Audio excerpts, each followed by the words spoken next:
Alors après avoir défini l'accent plan sur AutoCAD, donc je vais supposer que cette ligne-là, elle définit l'accent plan que nous avons étudié au niveau de la deuxième partie, qui est le choix de l'axe sur AutoCAD.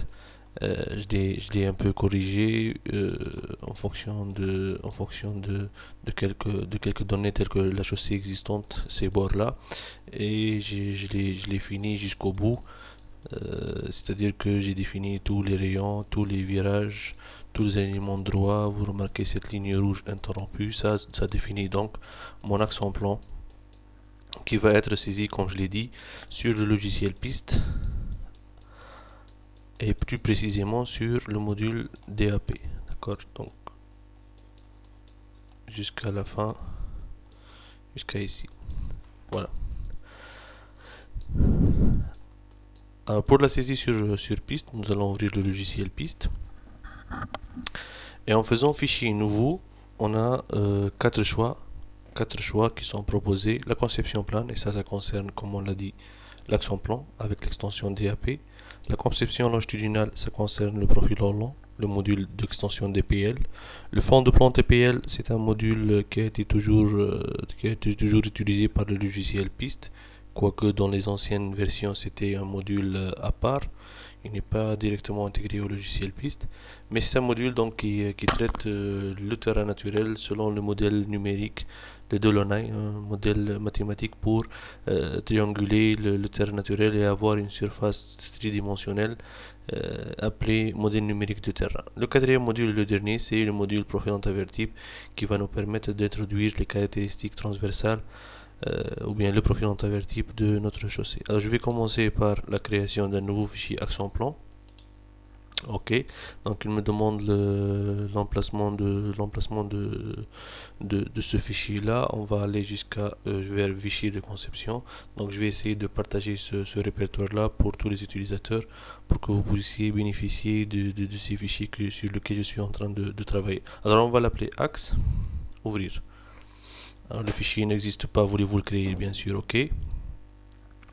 Et là on est sur le module graphique de la saisie de l'axe en plan du logiciel piste. Alors en appuyant sur F2 deux fois, on bascule sur l'espace de saisie des commandes, et en faisant F2 encore une fois, on a la zone graphique. Donc l'utilisateur peut choisir de travailler directement sur la zone graphique ou bien sur la zone de commande comme il veut. Ce sont des préférences de l'utilisateur.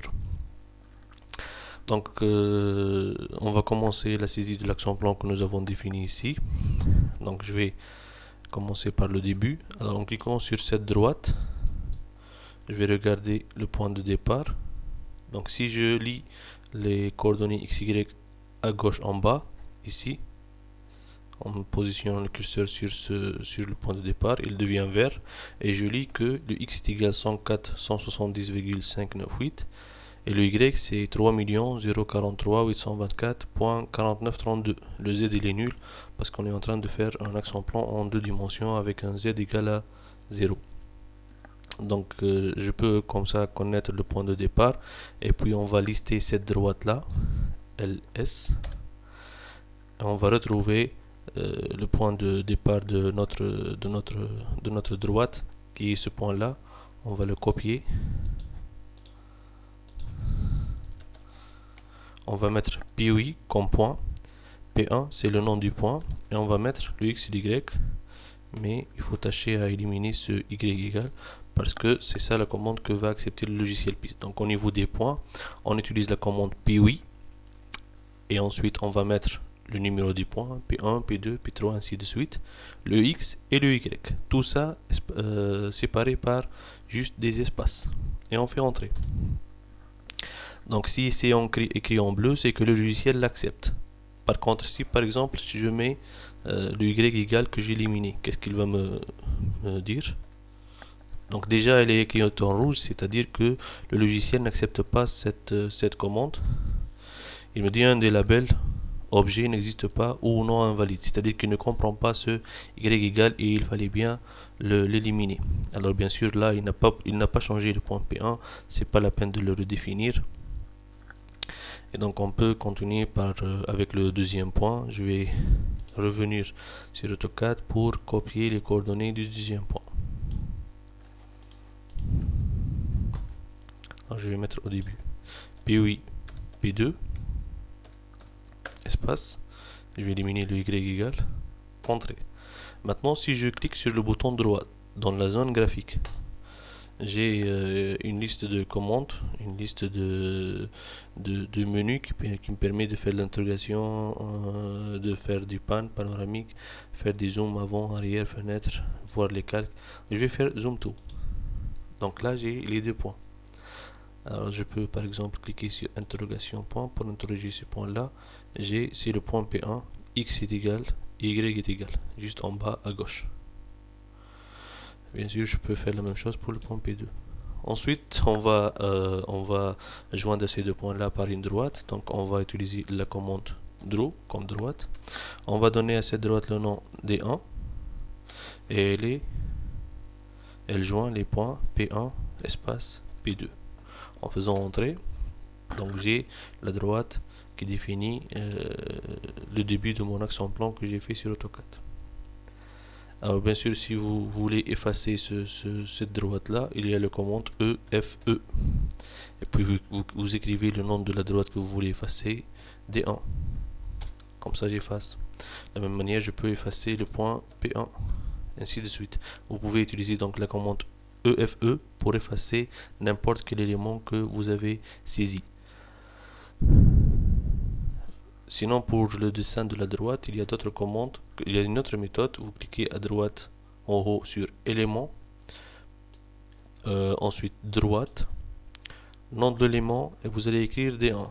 Ensuite, vous allez cliquer ici sur point, le point de départ, point, le point d'arrivée. Exécuter. Si vous ne voulez pas écrire les commandes manuellement et que vous voulez utiliser les boutons, chaque utilisateur peut utiliser les commandes qu'il veut, sauf que moi-même je préfère les écrire parce que c'est un peu plus rapide, c'est tout. Donc je reviens à mon axe AutoCAD.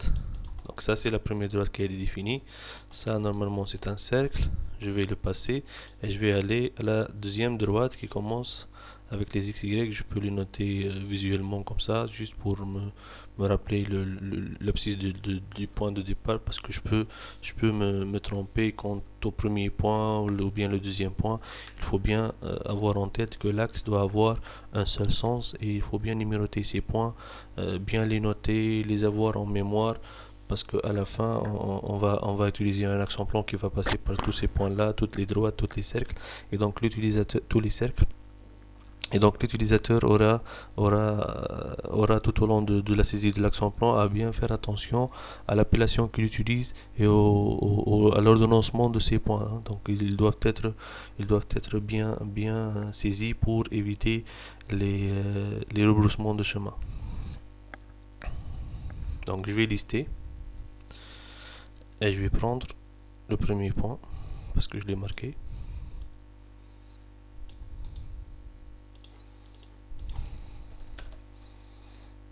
Donc P3,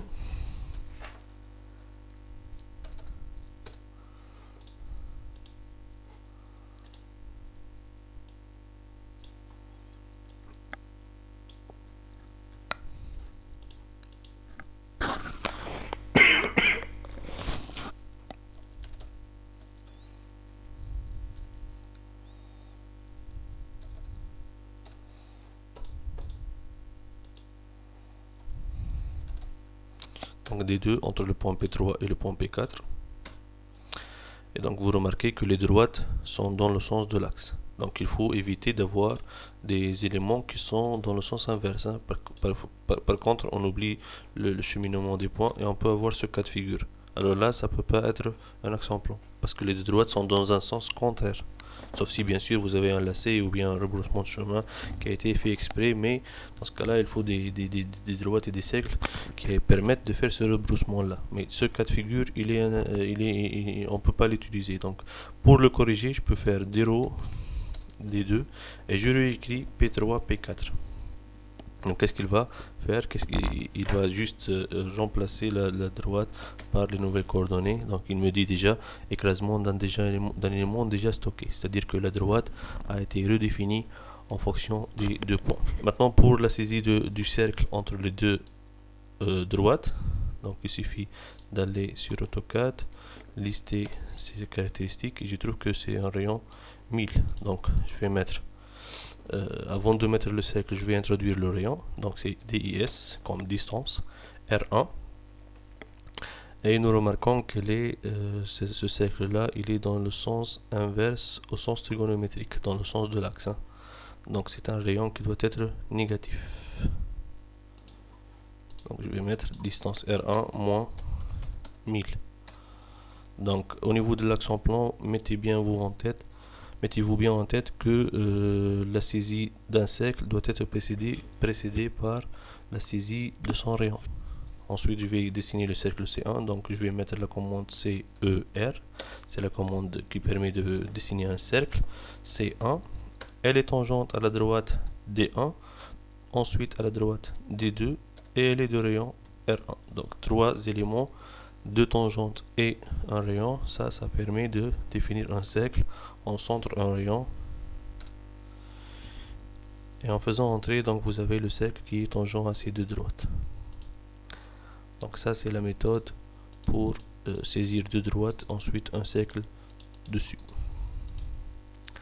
Je vais donc continuer avec la même méthode. Donc je peux par exemple effacer ces éléments que j'ai saisis pour ne pas me tromper.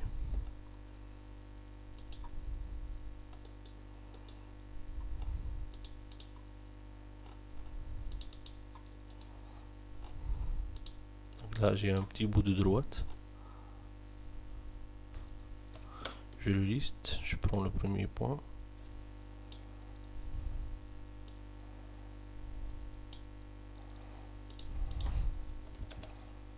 Je vais l'appeler P5. Le point suivant.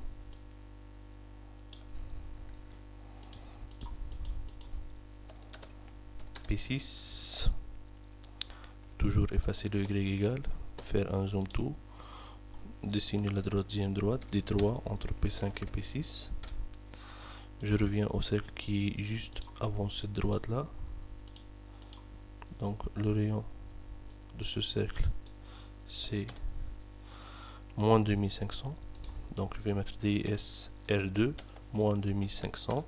Ensuite cercle C2 entre cette fois-ci D2 et D3 de rayon R2. Voilà le deuxième cercle. Celui-là, je l'efface, j'efface cette droite. Ensuite j'ai un cercle. Donc je vais dessiner la droite qui le suit avant. Donc commence par 104, 108. Je vais la lister. Ça c'est le point de départ.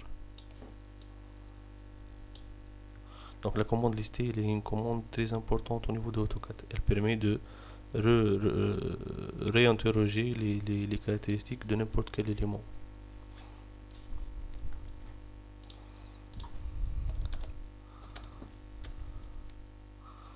Point P7. Je vais continuer avec vous la saisie de cet axe là jusqu'au rayon pour lequel on va définir la clôture vide. Ensuite vous pouvez continuer l'axe vous-même, c'est toujours de la répétition.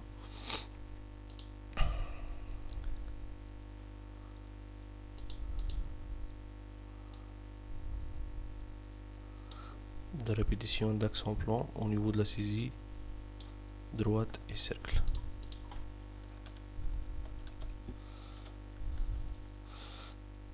Alors au début ça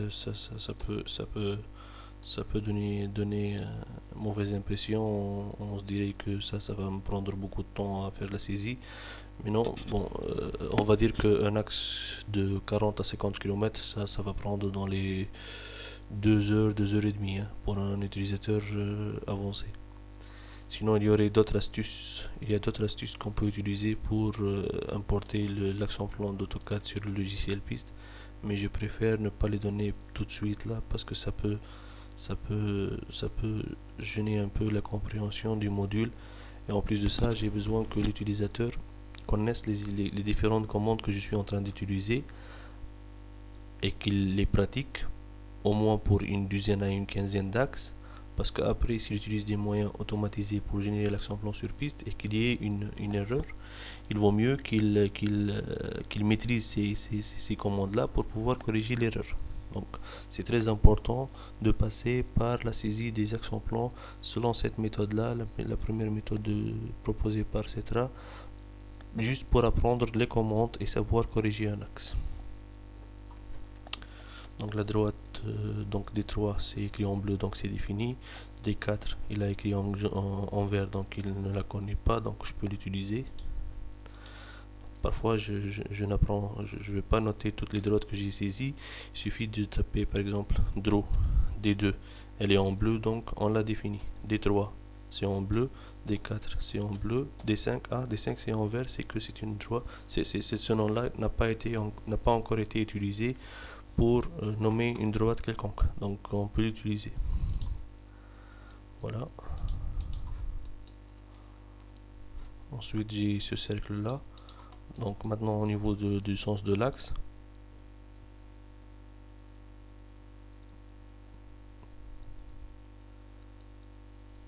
c'est toujours négatif, hein.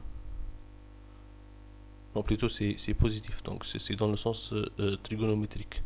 Le rayon ça sera positif, je le liste, c'est un 2500, donc DIS R5 ou bien R4 ou bien R3, R2, donc R3 2500, et je vais faire un cercle, donc C3 entre D3 et D4 de rayon R3.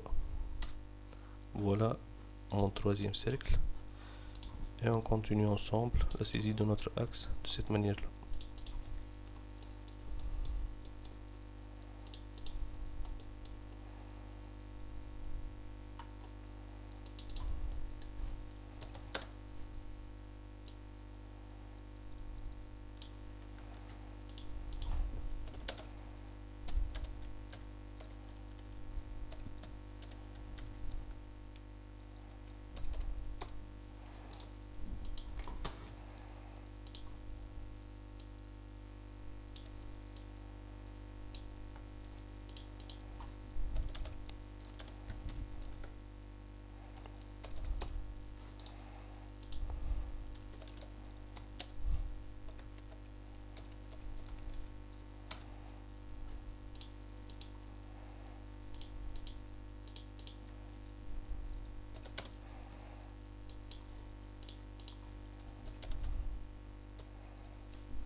Donc remarquez que à chaque fois j'ai fait zoom to juste pour vérifier si j'ai bien copié les bonnes valeurs pour le x et pour le y pour ne pas avoir des problèmes après. Donc à chaque fois que je dessine quelque chose, je fais un zoom to par souci de conformité de l'axe en plan.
Bon, là, vous remarquez que j'ai un cercle suivi par un autre. Donc, au niveau de la saisie de ces deux cercles-là, je suis obligé de saisir l'un d'eux, non plus par la commande droite-droite rayon, mais plutôt avec le centre et le rayon. Donc, je vais le lister. Donc, il me donne le centre. Donc, je vais noter le centre. P8, centre 1.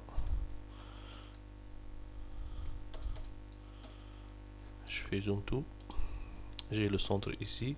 Donc, cette droite-là, elle a comme centre ce point-là et elle est tangente à cette droite-là.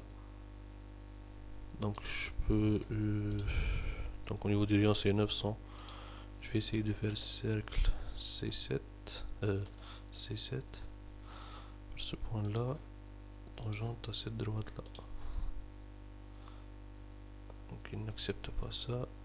Peut-être qu'il faut introduire le rayon aussi. DSR7. Donc, j'ai dit que c'est du 900 dans le sens négatif. Donc, moins 900.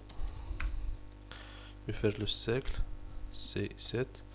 Passons par ce point-là. Et le rayon, moins 9000. Ok. Exécuter. Donc ça c'est le deuxième cercle, le premier cercle.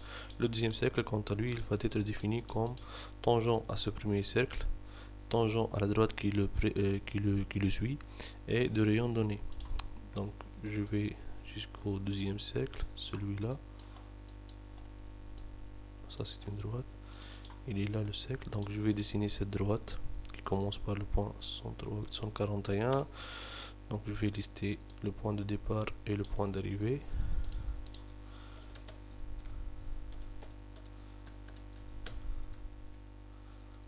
Voilà.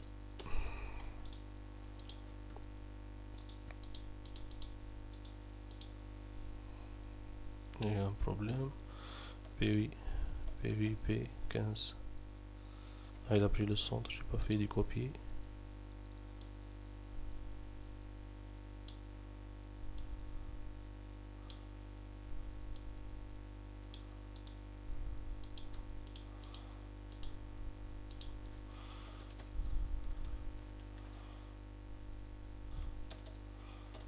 Donc ça c'est la première, c'est le premier point de la droite qu'il suit. Ça c'est le point d'arrivée.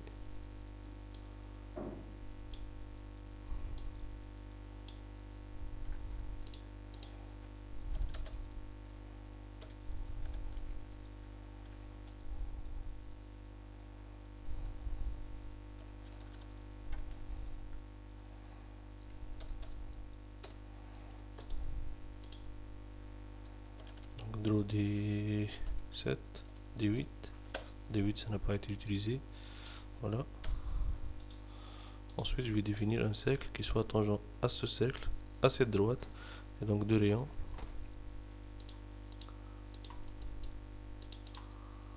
Deux rayons. positive 500. DIS. Donc F2 pour voir le dernier cercle, c'était C7. Donc je vais passer à R8. 500. Je vais faire cercle C8 entre ce cercle et cette droite. Triangle R8. Voilà. Donc là, vous avez vu la méthode pour dessiner deux cercles qui sont tangents, et il n'y a pas de droite qui les sépare. Donc il faut dessiner le premier cercle à l'aide d'un point et un rayon. Le deuxième cercle sera dessiné comme étant tangent à ce cercle-là et à cette droite-là. Bien sûr, au fur et à mesure, je vais pas idéaliser la saisie pour vous permettre éventuellement de voir où est-ce que l'axe va bloquer ensuite, et comme ça on pourra voir les méthodes pour remédier à ça. Donc je suis en train de faire la saisie comme si je suis quelqu'un qui apprend le logiciel piste. Donc je vais pas rentrer dans des détails pour le moment, et on va les voir au fur et à mesure. À chaque fois que vous remarquerez qu'il y a une faute, on essaiera de la corriger ensemble. Bien. Donc on a saisi ce cercle là aussi. Cette droite elle a été saisie, c'est bon. Donc j'ai ici un cercle, non, une droite, oui c'est bien une droite, peut-être que j'ai effacé quelque chose. Donc j'ai saisi normalement cette droite là,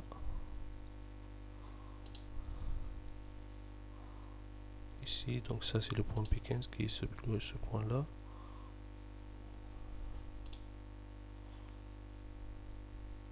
Et le point P6, donc cette droite là elle a été définie.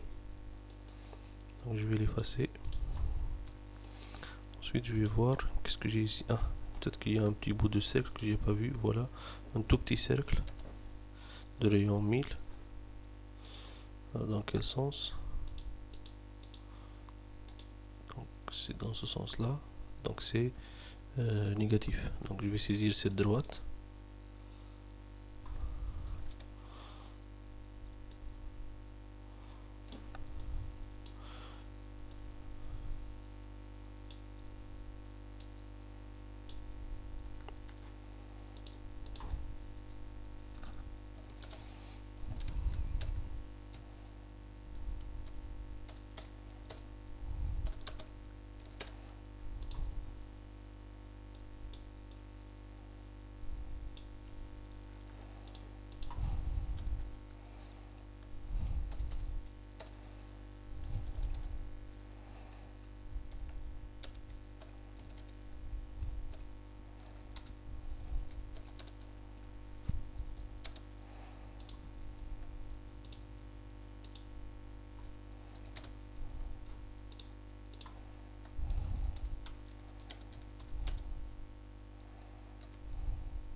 si j'ai oublié par exemple le rayon que j'ai fait entrer, il ne comprend pas la syntaxe parce qu'il lui manque le rayon.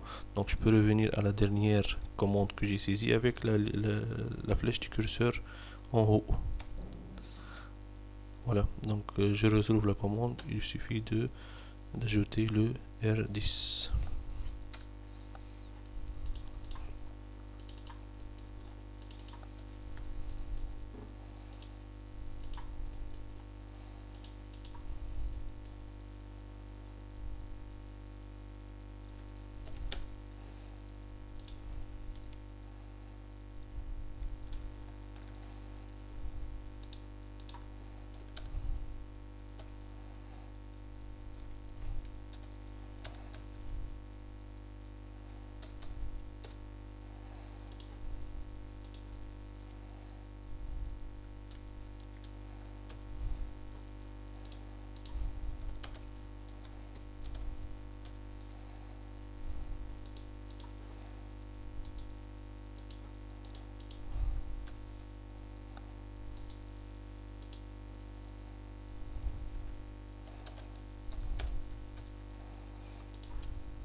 Donc là encore, non, non, c'est pas, c'est une droite. Je vais continuer la saisie.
Donc au niveau de l'axe, j'ai remarqué qu'il y a beaucoup de cercles et qu'il y a beaucoup de changements de direction qui sont inutiles.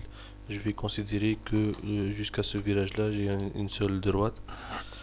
Sinon, on va pas s'en sortir. C'est-à-dire que celui qui a choisi l'axe en plan, il a utilisé beaucoup de droites, beaucoup de cercles par souci d'être juste au milieu de la chaussée existante. Et ça donne un axe en plan qui est constitué par un nombre très important de droites et de cercles. Et ça, c'est très déconseillé. Il vaut mieux prolonger les droites le maximum. Et vous avez remarqué combien ça prend de temps la saisie de tel axe. Et donc, par simplification, juste par simplification, je vais considérer que de ce point-là jusqu'au virage que l'on a noté ici, il y a une seule droite. Donc je vais saisir le dernier point de cette droite-là, donc celui-là, et je vais faire une droite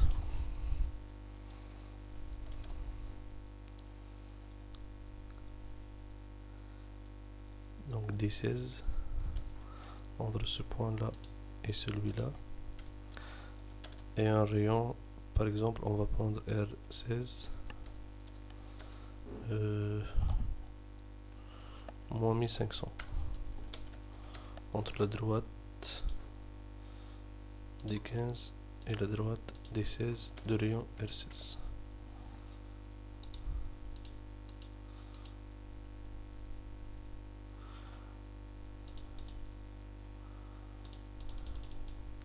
Alors arrivé à ce cercle-là, nous avons pris le rayon 120. Bon, c'est un autre fichier. On va prendre le rayon 120. Hein. Donc pour le virage, on va prendre un rayon 120 et il sera calé sur la droite juste après. Donc je vais saisir cette droite-là. Donc ici, je vais vous montrer la méthode pour implanter des clotoïdes avec des longueurs bien définies.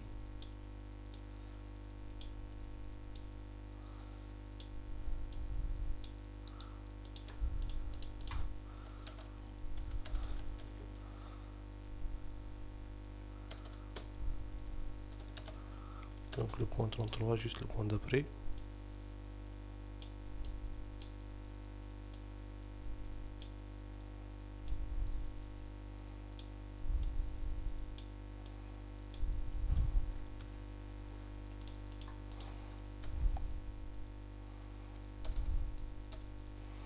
La droite, ce sera une droite des 17 entre le point P32 et le point P33. Je vais faire un zoom fenêtre sur cette partie. Donc je vais maintenant implanter un cercle de rayon 120 avec les clotoïdes qui vont avec. Alors la clotoïde, comme on l'a dit, c'est un élément géométrique avec son équation, tout le monde la connaît, c'est A au carré avec égal à RL. Avec A c'est le paramètre, L c'est la longueur de la clotoïde et R c'est le rayon du cercle. Donc maintenant on a le rayon du cercle, c'est 120. Ce que l'on doit déterminer, c'est pas le paramètre, mais c'est plutôt la longueur de la clotoïde. Donc il faut satisfaire une certaine longueur de clotoïde selon les normes qui va me permettre de faire une variation du dévers sur cette longueur-là. Donc généralement il y a une formule qui est très connue. Donc je vais utiliser la calculatrice. Normalement, la longueur de la clotoïde, c'est la variation du dévers divisé par 2 fois la vitesse de référence sur 3,6. Alors, qu'est-ce que ça veut dire delta dévers? Delta dévers, c'est-à-dire la variation maximale du dévers entre la droite et le cercle. Par exemple, si je prends cette droite-là avec la vitesse de référence donnée, je vais avoir un dévers en toit. C'est-à-dire que le dévers de la chaussée, il est de ce type-là. Au niveau de ce cercle-là, donc si je matérialise l'axe, donc c'est un virage à droite et donc le dévers sera dans ce sens-là. Alors ici, j'ai un dévers en toit. Sa valeur c'est 2,5, 2,5.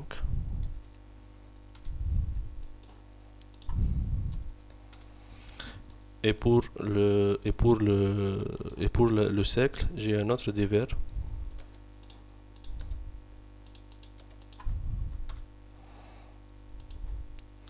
Donc normalement, je calcule le dévers sur le cercle en fonction de la vitesse de référence et en fonction du rayon du cercle. Je vais trouver pour un rayon 120, normalement c'est du 7%, mais dans mon cas, je vais prendre 5% comme dévers maximal. Donc vous pouvez calculer le dévers et déterminer les vraies valeurs de dévers sur votre cercle. Alors là, sur le bord droit, je vais remarquer que la variation du dévers, c'est de 2,5%, donc 5 moins 2,5, ça fait 2,5. Par contre, du côté gauche, j'ai 5 et moins 2,5. Donc ça, c'est la variation, c'est 7,5%. Alors la formule propose delta dévers sur 2, donc 7,5 sur 2, fois la vitesse de référence, je vais prendre 80 km/h, sur 3,6. Donc j'ai une clotoïde de longueur 83,33 mètres. Je vais prendre 84 mètres. Donc je vais implanter une clotoïde entre la droite et le cercle, et ensuite entre le cercle et la droite qui le suit, de longueur 84 mètres. Pour cela, je vais définir la distance L1, la longueur L1, 84 mètres. Ensuite, je vais définir le rayon R17, voilà. Dans ce cas-là, il est dans le sens négatif, moins 120. Donc la première chose à faire, c'est d'introduire la longueur de la clotoïde et le rayon du cercle. Ensuite, on va dessiner une clotoïde, un cercle et une clotoïde. Alors bien sûr, on peut dessiner le cercle avec le centre et le rayon, ensuite implanter les clotoïdes. Sinon, on peut utiliser directement élément liaison. On va l'appeler LA1 entre cette droite et cette droite. Alors, qu'est-ce qu'il me dit? Qu'est-ce que vous voulez donner?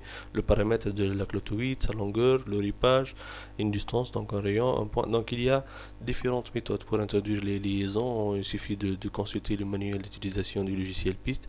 Mais la plus utilisée, c'est la liaison entre deux droites avec une longueur de la première clotoïde 84 mètres.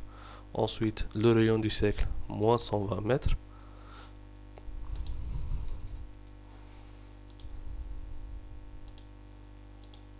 Ensuite, la même longueur, L84.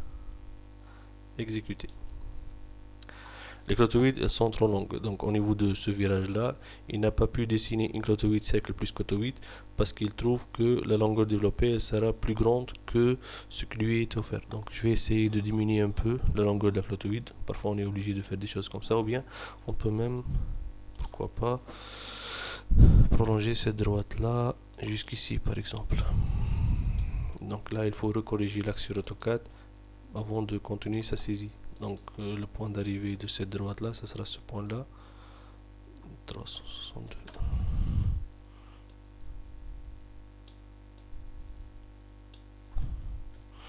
Donc je reviens à piste, donc je vais faire élément point, ce point là, valeur courante, il va me donner le x et y, je vais les remplacer par les nouvelles coordonnées que j'ai choisies moi-même sur AutoCAD. C'est juste pour prolonger la droite, pour voir si effectivement maintenant on peut dessiner la clotoïde. Donc je reviens avec les flèches du curseur, la commande de la liaison, et je vais entrer. Les clotoïdes sont toujours longues, donc je suis obligé de diminuer la longueur. Donc je vais prendre par exemple 65 mètres. Je reviens à la commande. Bon. Le rayon il est tellement petit que la longueur de la clotoïde elle prime sur la développée du cercle. Donc je peux par exemple augmenter encore jusqu'à 70. Ça peut aller. Mais bon, l'idée c'est d'avoir 84, mais dans notre cas de figure, le cercle ne peut plus être implanté, donc je vais prendre des clotoïdes de longueur 70 mètres. D'accord? Donc ça c'est la méthode pour implanter clotoïde, cercle clotoïde entre deux droites pour un rayon, pour un petit rayon dans l'axe en plan. Donc voilà. Donc je viens de présenter ici les différentes commandes que l'on peut utiliser. Les points, les droites, les cercles, les clotoïdes. Et à la fin, on doit définir l'axe en plan. Donc pour cela, on utilise la commande axe, on va l'appeler A1. On va donner le nom de du premier point, donc P1, et on va mettre auto, c'est-à-dire que le logiciel il va commencer par le point P1 et choisir et suivre l'action plan en tant que droite cercle, ainsi de suite, et qui doivent être tangents jusqu'à la fin de l'axe. Donc si je fais entrer, donc je remarque que l'axe il a commencé ici, c'est bon, ça c'est mon premier point. Il est arrivé jusqu'au dernier point, c'est bon, donc il a parcouru tout l'axe, sauf que ici j'ai un cercle qui n'est pas normal. Donc je vais faire un zoom ici, et je remarque que ce cercle là, il est implanté ici. Donc je peux par exemple interroger ce cercle. C'est le cercle C16 de rayon moins 1500, c'est-à-dire que le rayon que j'ai choisi c'est un rayon négatif, et l'axe, le cercle a été dessiné du mauvais côté. Donc là, pas la peine de paniquer, on va pas reprendre l'axe en plan, on va juste modifier une seule valeur, DIS R16. On va juste modifier, donc valeur courante, c'est moins 1500, donc je vais éliminer ce moins et faire entrer. Et l'axe sera recalculé et tout rentre dans l'ordre. Donc le mode automatique qui est généré par le logiciel piste, il me permet de changer n'importe quel paramètre, hein, les coordonnées d'un point, la définition d'une droite, la valeur d'un rayon, la définition d'un cercle, et en changeant ce paramètre là, l'axe il est recalculé et ce n'est pas la peine de le reprendre. Maintenant si je fais F2, je vais basculer vers le mode texte et je vais avoir le tableau que vous connaissez tous, le tableau de caractéristiques de l'axe en plan. Donc sur ce tableau là on va lire les éléments D1, C1, D2, C2, ainsi de suite. Donc ce sont les éléments que j'ai définis. Leurs caractéristiques, bien sûr, pour les droites on va avoir le gisement. Le gisement c'est l'angle que fait la droite avec la verticale, et C1 c'est le cercle. Le cercle est caractérisé par le centre XC, YC et le rayon. Bien sûr, on va donner la longueur développée de chaque élément, que ce soit une droite ou bien un cercle, les abscisses de départ et d'arrivée de chaque élément, et les XY des éléments que j'ai saisis, donc les XY des points de tangence. Donc ce tableau là il est très important, il doit être accompagné avec l'axe en plan pour n'importe quel dossier d'étude. Donc vous remarquez que là je viens de saisir 13 km 918. Non, c'est pas logique. Donc je vais recalculer l'axe. Ce 13 918 il tient en compte le grand cercle qu'on a corrigé, hein, parce que j'ai dit que la longueur de l'axe est 11 km, donc c'est pas logique de voir 13 km 918. Donc je vais faire axe A1, ensuite je vais cliquer sur recalculer l'axe, ok. Voilà, donc c'est du 4 km 493, ça c'est logique. Donc je viens de recalculer l'axe et j'ai les vraies valeurs que je peux exporter ensuite pour les imprimer ou bien pour les éditer sur mes plans. Donc ça c'est pour la définition de l'axe. Et si on fait un petit récapitulatif des commandes qu'on a utilisées, donc on a utilisé la commande PUI pour la définition d'un point, donc PUI nom du point XY. Ensuite on a utilisé la commande draw, ensuite le nom de la droite et le point de départ et le point d'arrivée. Ensuite nous avons utilisé la commande DIS pour définir que ce soit le rayon d'un cercle ou bien la longueur d'une clotoïde ou bien même un paramètre d'une clotoïde. Donc tout ce qui est distance on l'introduit avec la commande DIS. Pour les cercles on a utilisé la commande CER comme cercle. Donc le nom du cercle, le nom de la première droite, le nom de la deuxième droite et le rayon.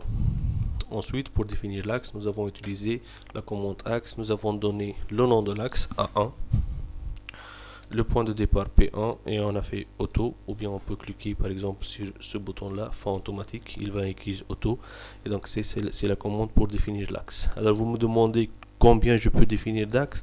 Vous pouvez définir beaucoup d'axes sur un même fichier DAP, parce que parfois par exemple on aura dessiné des passages supérieurs ou bien des routes secondaires, on va les étudier et qui je fauche avec ma droite principale.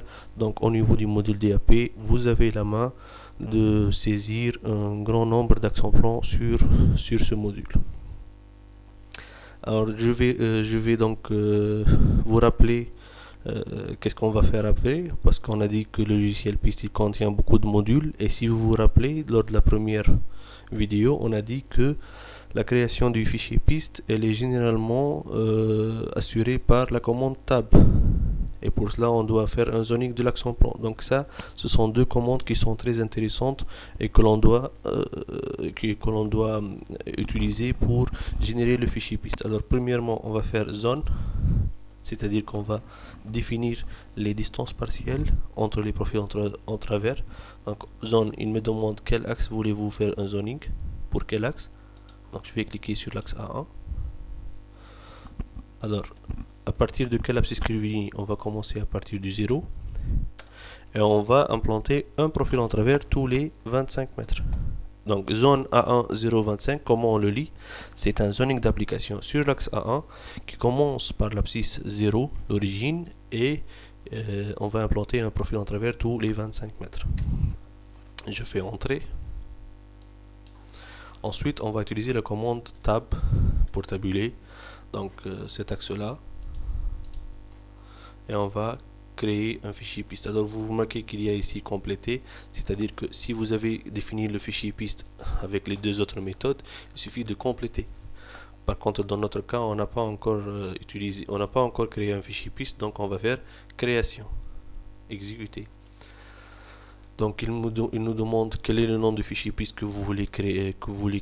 On va l'appeler par exemple LMGC, enregistrer. Alors le fichier n'existe pas, voulez-vous le créer? Bien sûr, ok. Il va me demander le titre de l'étude, je vais mettre lmgc.pis. Le numéro du premier profil, vous pouvez le changer, hein. Vous pouvez commencer par 100, 200, ça dépend de votre projet. Bon, dans mon cas, je vais prendre un. Et là, il me pose une question très importante, il ne faut pas mettre oui ou non sans la lire. Voulez-vous un profil à chaque point de tangence? Qu'est-ce que ça veut dire? C'est-à-dire que, mis à part les profils en travers que vous avez définis tous les 25 mètres sur votre axe en plan, est-ce que vous voulez que le logiciel vous implante un profil en travers on va dire supplémentaire sur votre axe en plan qui suit les points de tangence, c'est-à-dire les points d'intersection entre droite et cercle.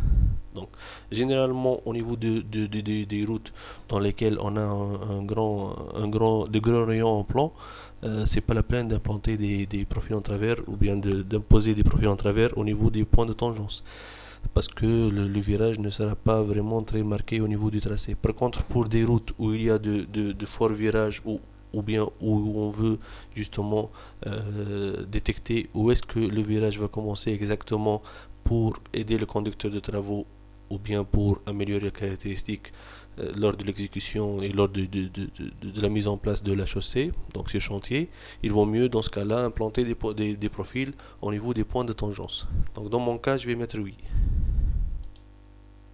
Et là, il me donne un tableau. Donc d'une part, les mêmes caractéristiques, il va me les donner, et un nouveau tableau qui est très important, qui va servir sur chantier pour implanter les profils en travers. Donc vous avez le numéro du profil, l'élément auquel il appartient, son abscisse curviligne, vous remarquez qu'il y a une équidistance de 25 mètres, le X et le Y et le gisement du profil en travers par rapport à la verticale.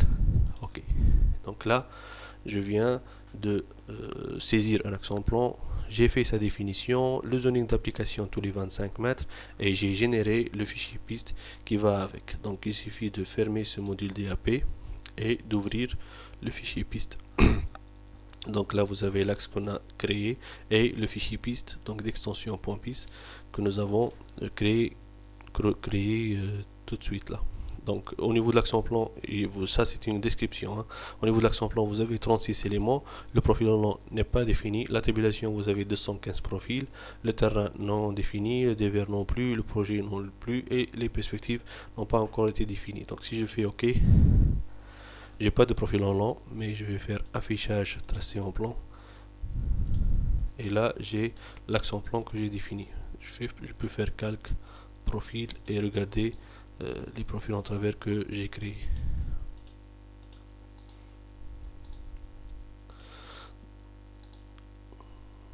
Donc on va regarder ensemble les profils en travers qu'il a implantés.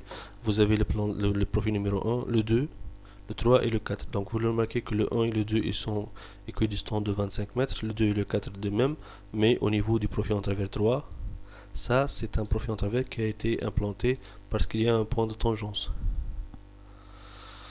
D'accord, donc vous pouvez balayer tout l'axe pour voir là où il a implanté des profils en travers au niveau des points de tangence. Alors bien sûr vous me dites, et lorsque les deux profils sont trop proches, là je vous dis qu'il vaut mieux éliminer le profil en travers du 25 mètres et garder celui du point de tangence, parce que ça ne sert à rien d'implanter des profils en travers qui sont équidistants de 1 ou bien 2 mètres, alors que l'équidistance générale du projet c'est du 25 mètres.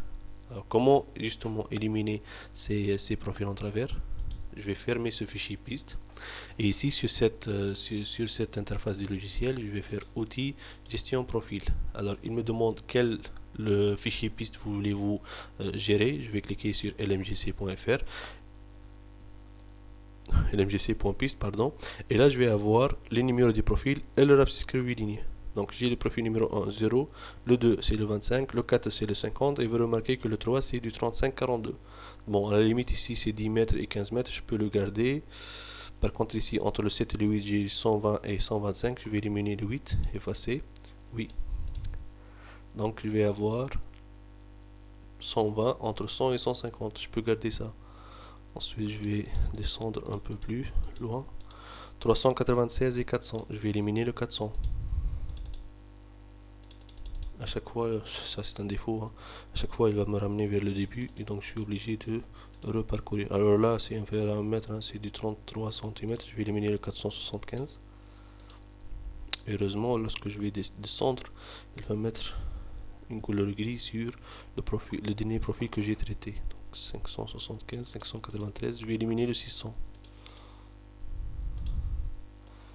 Et ainsi de suite. Vous pouvez éliminer n'importe quel profil que vous jugez mal implanté ou bien que vous jugez très proche du profil qui le suit, et à la fin, lorsque vous allez rééditer votre action plan, votre fichier piste, vous aurez ces profils là qui ont été éliminés.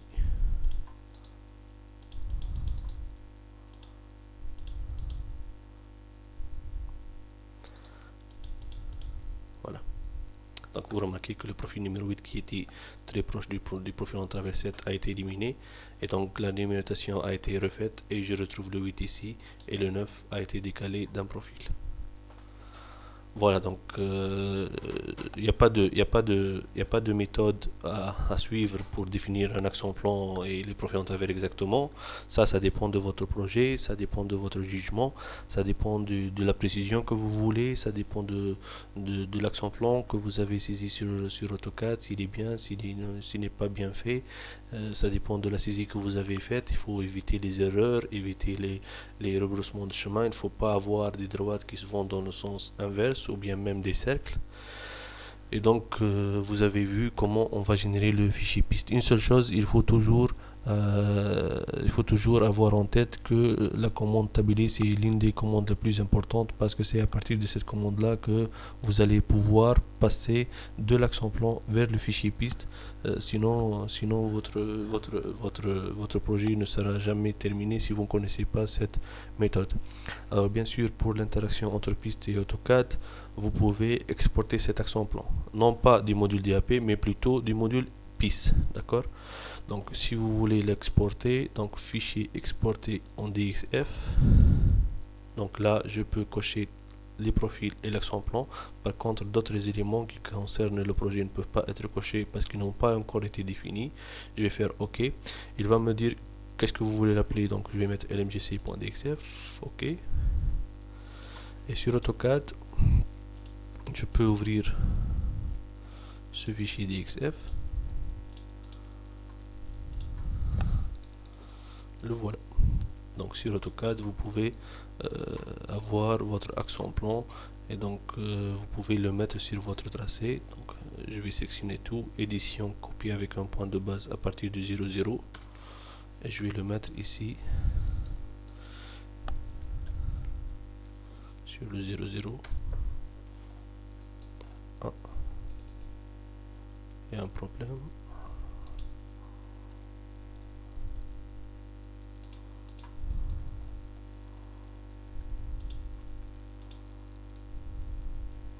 j'ai des calques qui sont fermés. Voilà. Donc voilà les... J'ai deux projets qui se superposent. Donc je vais plutôt copier ça sur mon accent plan. Édition, copier.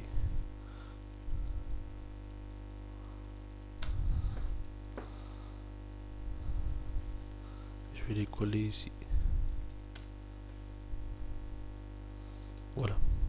Donc vous avez 1, 2, 3, 4. Vous avez votre accent plan avec la numérotation qui va avec. Vous m'excusez, hein, je viens de placer l'accent plan dans mon fond topographique alors que j'avais un accent plan qui a été défini auparavant.